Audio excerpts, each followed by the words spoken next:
Hello, YouTube. They call me Phil, and welcome to Phil's Notebook, page 105. Shout outs, and here we go. This one's from Orlando, Florida, from Miss Nicole. There you go. And she writes, Phil, you suck. Thank you, Nicole. I appreciate it. And here's one from Angie Kerschel from Jupiter, Florida, and she writes, Phil, I rolled my eyes, I laughed out loud.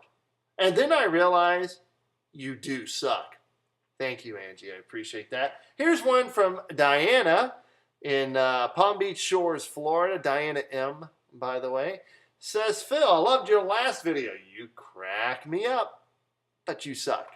Thank you, Angie. I appreciate that. Here is one from Amber G in Houston, Texas.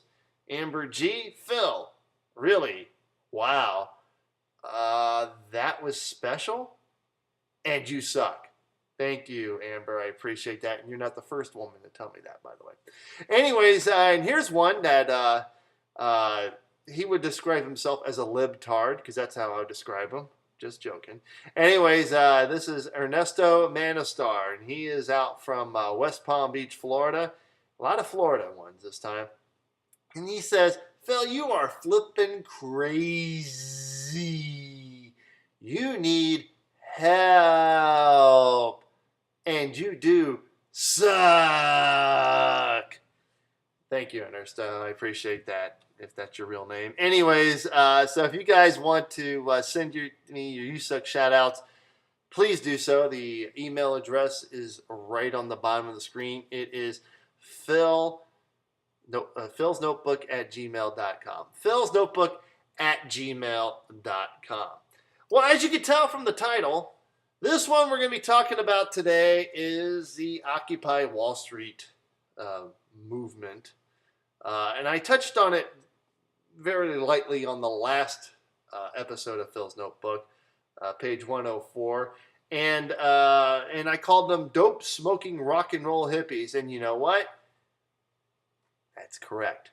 You know, the whole basis of Occupy Wall Street is that we, the taxpayers, the people who work, owe them, are entitled to everything that we make.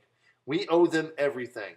And they're the ones that are staying in parks that they didn't pay for.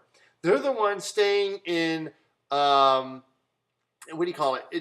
using bathrooms that they didn't pay for. They're going to restaurants that they're begging for food and they don't want to pay for it.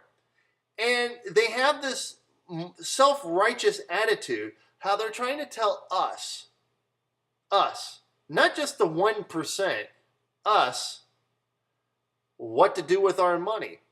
And it just shows you how liberalism has really failed in this country and throughout the world.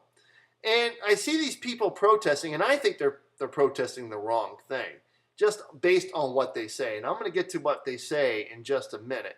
But I think they're protesting the wrong thing. It isn't Wall Street that has failed them. It's the government.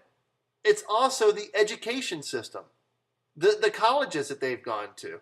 And I think they've been miseducated. I think their minds have been poisoned. And and there's no sense of personal responsibility either when they talk and the things that they talk about. And these people are just are begging to be controlled. Begging to be controlled. These are people begging for everybody else to be controlled. They are begging for everybody to lose as much economic freedom as that can be taken away as much as possible. And that's exactly what they're protesting. And it doesn't make sense to me. And the things that they are saying are just unbelievable. Some of the things are so racist. Some of the things that they're saying is just so out there that it doesn't make any sense.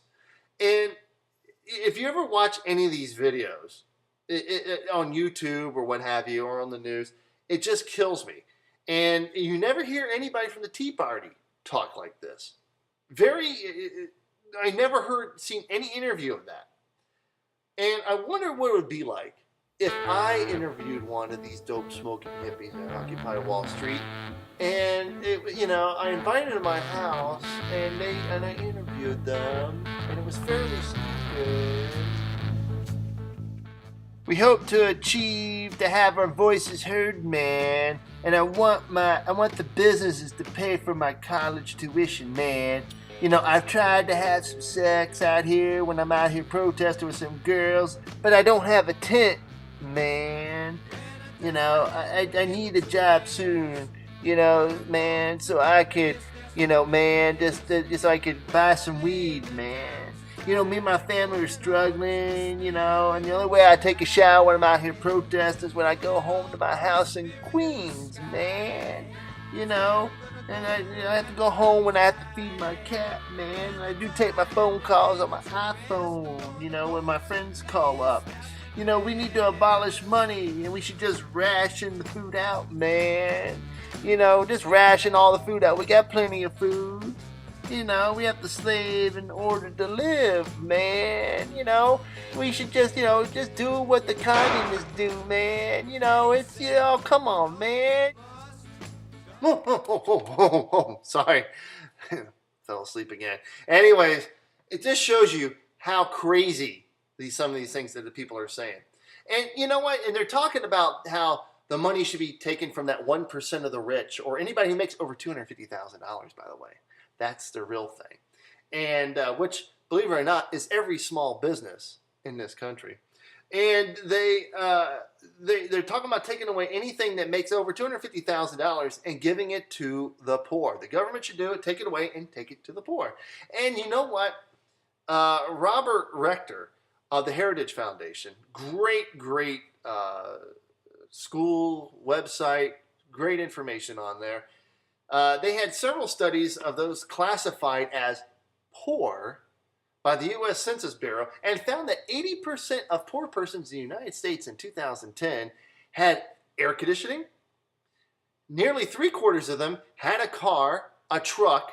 Nearly two-thirds of them had satellite or cable television. Another 2/3 had at least 2 rooms per person. Half had personal computers or a laptop. There's capitalism at work right there, you dope smoking hippies. If it wasn't for capitalism, you wouldn't have your computers. And this is the thing, that they don't get what a capitalistic system, how it works, these Occupy people. And in contrast to what it means to be poor in Mumbai, India, a country that is rapidly moving towards a capitalist system, by the way. In a recent story in The Economist, they went over there and they said that the slums in Mumbai were where many families, half of the members must sleep on their sides on a bed so they can fit the rest of the family onto the bed. You don't have that here. Very little of it, if anything. Like I said, I just gave you the statistics of what poor people have in America. And they appear not to think that, their cell phones that they use, the food that they eat, the hotels that that stay in, and the cars that they drive, and the gasoline that powers their cars, and the goods and services that they consume every day would be different if it was under, say, a very socialistic system. That I just don't get them. And now we're finding out that that the unions are now paying people to protest Occupy this whole Wall Street thing, and literally they got over 500. They got $5,000 to put into, guess what? A bank. A bank. The very thing that they're protesting. So, I got one question for you, Occupy Wall Street, dope smoking, rock and roll type hippies. You put the money in the bank, the thing that you're protesting, with $500,000 you put into this bank. Doesn't that make you Occupy Wall Street, dope smoking hippies, part of the 1% now? Well, then again, I could be wrong. They call me Phil.